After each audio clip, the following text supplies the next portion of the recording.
नमस्कार। आज हम बात करने वाले हैं भारत और इंग्लैंड के बीच जो अभी ओवल में टेस्ट मैच हुआ।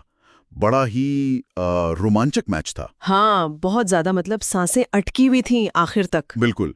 तो हमारे पास जो जानकारी है वो द गार्डियन, रॉयटर्स, ESPN.co.uk और द टाइम्स जैसे स्रोतों से है, और हम कोशिश करेंगे कि इस करीबी मुकाबले के जो मुख्य पहलू हैं उन पर बात करें, सीरीज के नतीजों को समझें। और ये भी कि ये मैच इतना यादगार क्यों बन गया, क्योंकि वाकई ये टेस्ट क्रिकेट के इतिहास के शायद सबसे रोमांचक मैचों में गिना जाएगा। हाँ, तो चलिए शुरू करते हैं।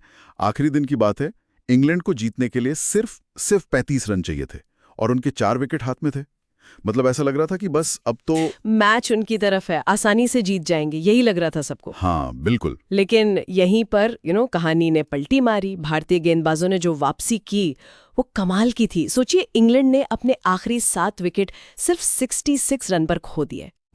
सिर्फ 66 रन पर 7 विकेट और लक्ष्य से बस 6 रन पीछे रह गए। 6 रन। तो मतलब भारत ये मैच सिर्फ 6 रनों से जीत गया। ये तो टेस्ट इतिहास की सबसे करीबी जीतों में से एक हो गई। हाँ बिल्कुल। और इस जीत के हीरो जाहिर है मोहम्मद सिराज रहे। सिराज, क्या गेंदबाजी की उन्होंने। हाँ, दूसरी पारी में 5 विकेट लिए उन्होंने, और उसमें वो गस एटकिंसन का आखिरी विकेट, वो तो निर्णायक था एकदम। हाँ, वही विकेट जिसने मैच खत्म किया। तो उन्हें प्लेयर ऑफ द मैच चुना गया। बिल्कुल सही चुनाव था। बिल्कुल। उनकी गेंदबाजी में वो आक्रामकता, वो पैनापन था जिसने मैच का रुख ही बदल दिया। अच्छा, और इस जीत का जो असर है वो सिर्फ इस मैच तक नहीं रहा, पूरी सीरीज पर पड़ा इसका असर। इंग्लैंड 2-1 से आगे था ना।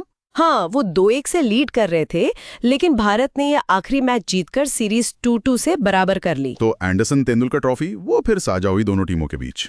हाँ, और अगर हम थोड़ा बड़ी पिक्चर देखें तो ये जो पूरी 5 मैचों की सीरीज थी, इसे हाल के समय की महानतम टेस्ट सीरीज में गिना जा रहा है। वाकई। क्यों ऐसा?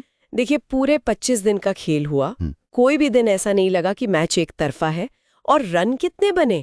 लगभग 7,200 रन। 7,187 रन। हाँ, और शतक। रिकॉर्ड 21 शतक लगे पूरी सीरीज में। और दिलचस्प बात यह है कि इनमें से 10 शतक तो चौथी पारी में आए, यानी जब दबाव सबसे ज्यादा होता है। हाँ बिल्कुल। ये दिखाता है कि बल्लेबाजों ने किस स्तर का प्रदर्शन किया दबाव में। अच्छा, मैच पर वापस आए तो इंग्लैंड की तरफ से हैरी ब्रूक और जो रूट की वो साझेदारी, उसने तो एक समय भारत को मुश्किल में डाल दिया था। बहुत ज्यादा। ब्रूक का शतक 111, रूट का शतक 105, वो दोनों जब खेल रहे थे लग रहा था कि मैच इंग्लैंड निकाल ले जाएगा। हाँ, वो साझेदारी खतरनाक होती जा रही थी। लेकिन फिर वही बात, सिराज और प्रसिद्ध कृष्णा, उन्होंने आकर वो अहम विकेट निकाले। और वहीं से इंग्लैंड का पतन शुरू हुआ। हाँ, एक के बाद एक विकेट गिरते गए और वो दबाव झेल नहीं पाए, बिखर सी गई टीम। एक और बात जो इस जीत को मेरे ख्याल से और भी महत्वपूर्ण बनाती है वो ये है कि भारत ने ये जीत अपने कई मुख्य खिलाड़ियों के बिना हासिल की। रोहित शर्मा नहीं थे, विराट कोहली नहीं थे, मोहम्मद शमी भी नहीं थे। हाँ, ये बहुत बड़ी बात है। ये टीम की गहराई दिखाता है, मतलब बेंच स्ट्रेंथ कितनी मजबूत है। और जुझारूपन भी। बिल्कुल। शुभमन गिल की कप्तानी में युवा खिलाड़ियों ने जिस तरह का प्रदर्शन किया मुश्किल हालात में, वो काबिले तारीफ है।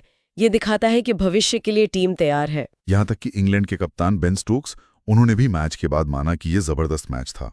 उन्होंने इसकी तीव्रता की तारीफ की। हाँ, उन्होंने कहा कि नतीजा भले ही उनके पक्ष में नहीं गया, लेकिन ये टेस्ट क्रिकेट की जो स्पिरिट है उसका सच्चा प्रदर्शन था। वो भी तब जब क्रिस वोक्स चोटिल थे और उनके पास शायद कुछ रणनीतिक विकल्प कम भी थे। जी, तो फिर अगर देखा जाए तो ये ओवल टेस्ट मैच एक अविश्वसनीय वापसी की कहानी थी, दृढ़ संकल्प की, बेहतरीन क्रिकेट की। हाँ, और इसने एक ऐसी सीरीज को जो पहले से ही बहुत यादगार चल रही थी, एक बिल्कुल रोमांचक, एक अविस्मरणीय मोड़ पर खत्म किया। सही कहा। और ये हमें एक दिलचस्प सवाल पर भी सोचने